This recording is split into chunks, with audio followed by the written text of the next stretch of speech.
Est-ce ainsi que l'on se sent quand on est perdu en mer? Seul? Vulnérable?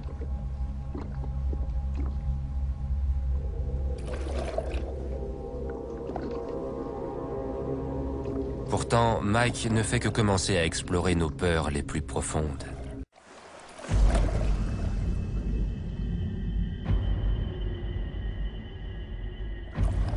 Si vous étiez perdu en mer, que redouteriez-vous le plus?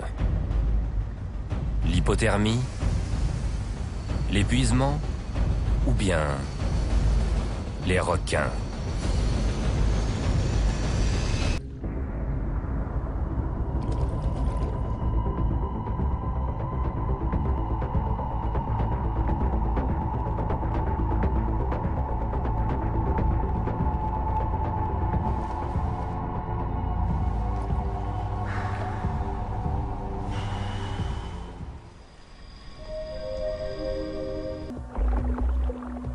Les requins sont des prédateurs remarquablement évolués.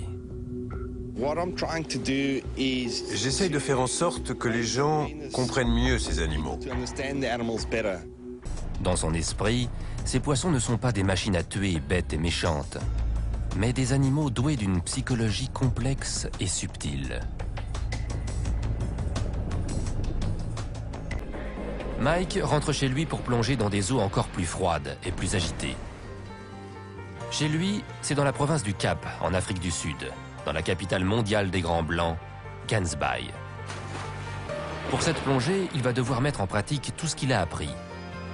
C'est ici qu'il vit depuis des années et qu'il a tout appris sur les requins, en nageant avec eux.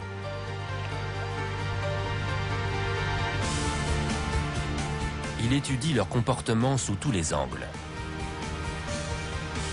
Il en apprend toujours davantage.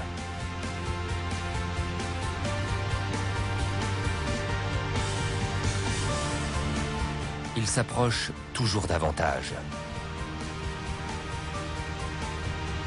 afin de prouver que ces animaux ne sont pas aussi dangereux qu'on le pense. Sa dernière plongée sera la plus dangereuse, une longue nuit en compagnie d'un grand requin blanc.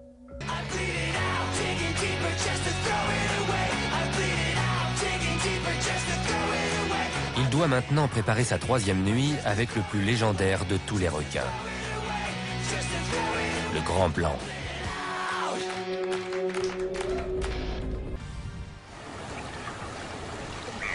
À l'aube, la mer est calme. C'est une belle journée pour plonger. On comprend pourquoi les requins chassent à cette heure-ci. La lumière est très rasante. Et ils prennent la couleur de l'eau. Ils disparaissent. Et Mike a un plan. Il compte communiquer avec les squales grâce au langage corporel.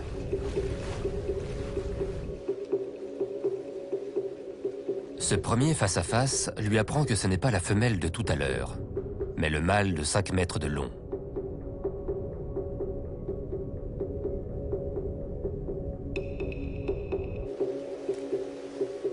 Mike se roule en boule pour avoir l'air moins menaçant. Le requin remarque le signal. Et quand Mike s'éloigne, le squale le suit.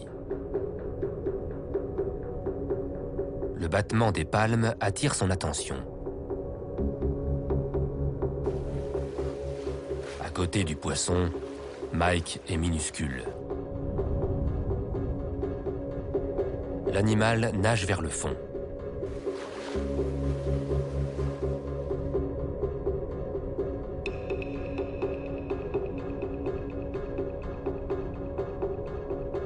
Puis, le requin se dirige vers Mike,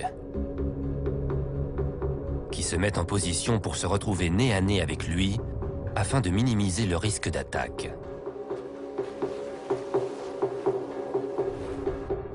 L'animal revient, gueule entrouverte, puis claque 2 fois des mâchoires. Mike doit désamorcer la situation. Il s'éloigne du requin, mais ce dernier se sert de son corps massif pour faire la preuve de sa domination encore et encore.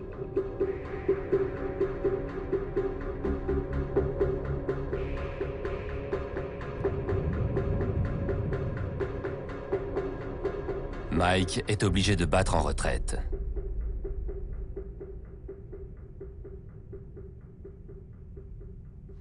C'est un gros, et ça ne lui plaît pas que je sois là. La dernière fois qu'il est passé, il a claqué de la mâchoire 3 fois d'affilée, et ça n'est pas très bon signe. Il est 18 h.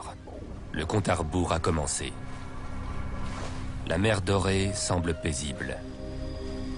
Il n'y a qu'un problème. C'est l'heure de chasse préférée des Grands Blancs. Et Mike est sur le point d'entamer sa 3e plongée.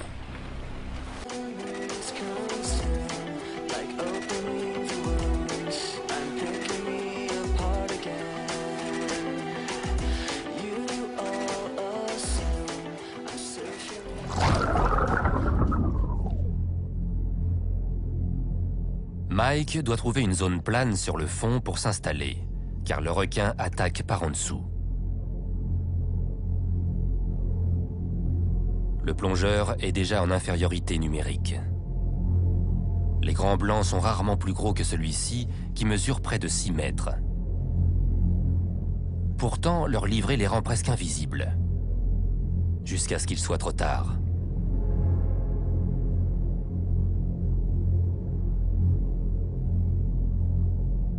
Dans la pénombre, Mike vit une expérience encore inconnue pour lui.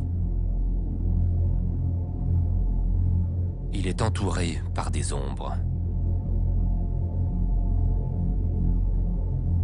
Il a suffisamment d'air pour 1 heure de plongée.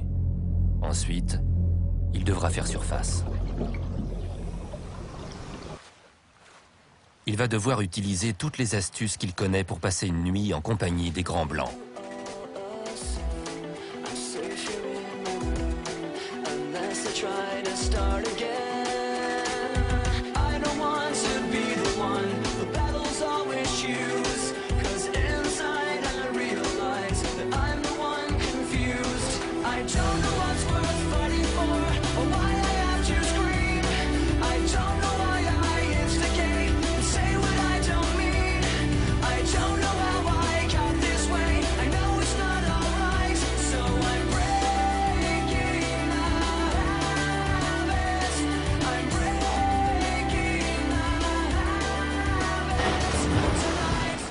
Mike plonge aussitôt vers le fond.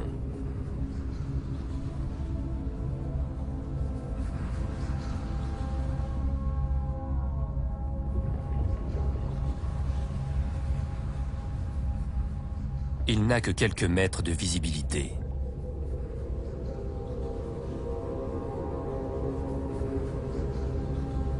Les requins peuvent arriver de n'importe où.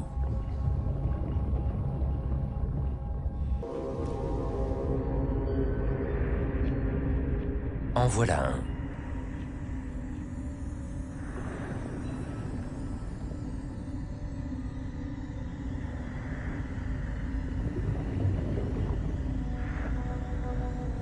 Le squale vient en reconnaissance.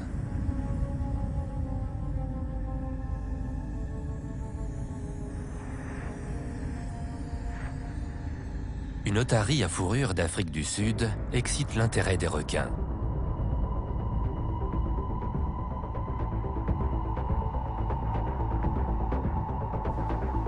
Ils se mettent aussitôt en chasse. Mais quand l'otarie disparaît, tous se tournent vers Mike.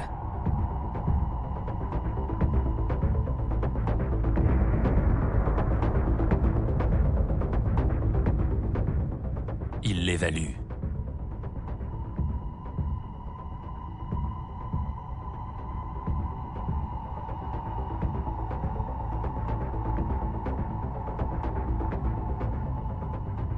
Il l'oblige à se tasser de plus en plus sur le fond.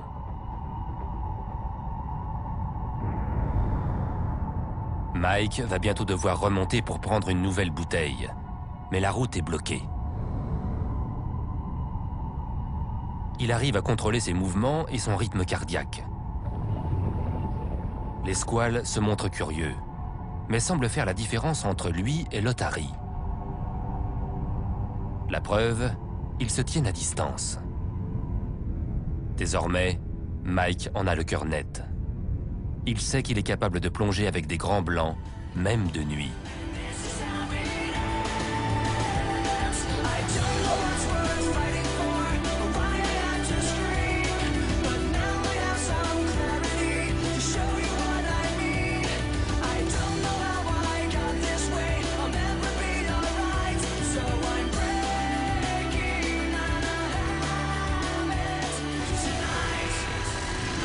Incroyable. Ils arrivaient de nulle part. Puis il y en a un qui s'est pointé. Il m'a presque projeté au fond. Comme un pilote de chasse de la Deuxième Guerre mondiale. Au début, on dirait une ligne blanche et juste après... C'est la plus belle plongée de ma vie, ça c'est sûr. Indescriptible.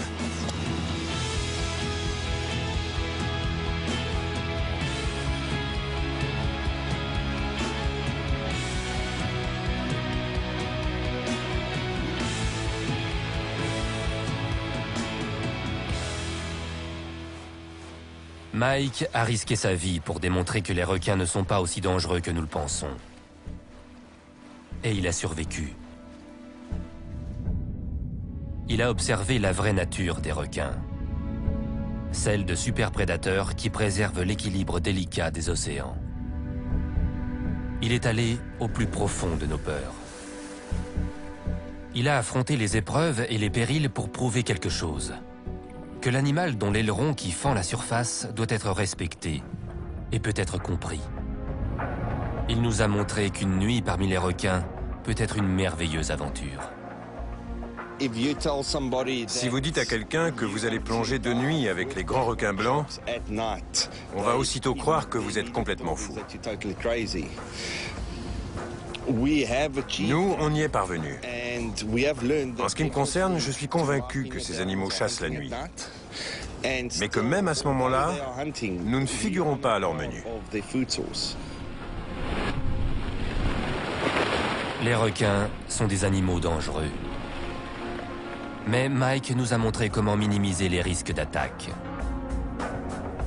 Et quand on comprend leur comportement, ils deviennent moins effrayants. On était parti pour découvrir quelque chose de mineur, mais on a trouvé quelque chose d'important.